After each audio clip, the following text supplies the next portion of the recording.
Économiquement parlant, l'année 2007 a été une bonne année.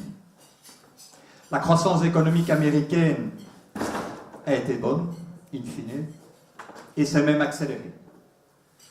La Chine poursuit sa marge en avant vers une économie plus de consommation et de services, et la reprise européenne s'est confirmée. Samengevat verwacht het VBO dat de economische groei in het eerste halfjaar van dit jaar, 2018, verder zal versnellen. Jaar gemiddeld zal de groei ongeveer 2% zal mogelijk zijn en zeer waarschijnlijk. En dit onder de impuls van 3 factoren.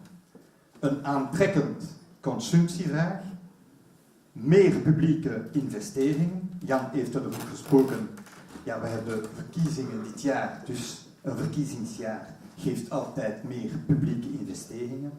En een aanhoudende, sterke groei van de bedrijfsinvesteringen.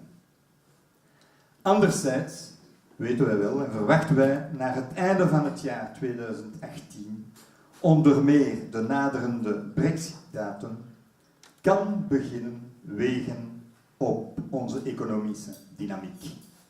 Afin d'augmenter les chances des demandeurs d'emploi, non seulement des jeunes, mais de toutes les générations, le gouvernement doit poursuivre sur sa voie en instaurant des mesures permettant de supprimer les freins à l'embauche, à l'emploi et à la mobilité professionnelle.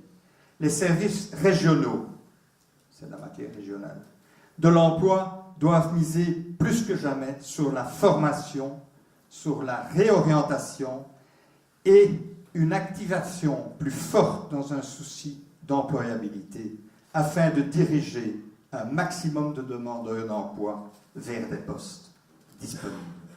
L'e-commerçant belge a raté le coche. Selon Comeos, c'est encore 15 000 emplois en plus qui auraient pu être créés si le train de l'e-commerce avait été correctement pris. Gelukkig biedt de digitalisering nogtal andere opportuniteiten. Denk maar aan de quasi-oneindige mogelijkheden van big data of artificiële intelligentie.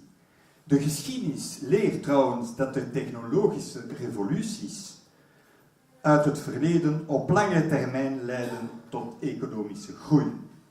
McKinsey schat dat artificiële intelligentie en automatisering in België het BBP per capita met 3% zou kunnen laten groeien in de periode 2030, tegenover 0,6% in het scenario zonder digitalisering. Il est midi moins 5 en matière de mobilité, il est donc grand temps d'agir.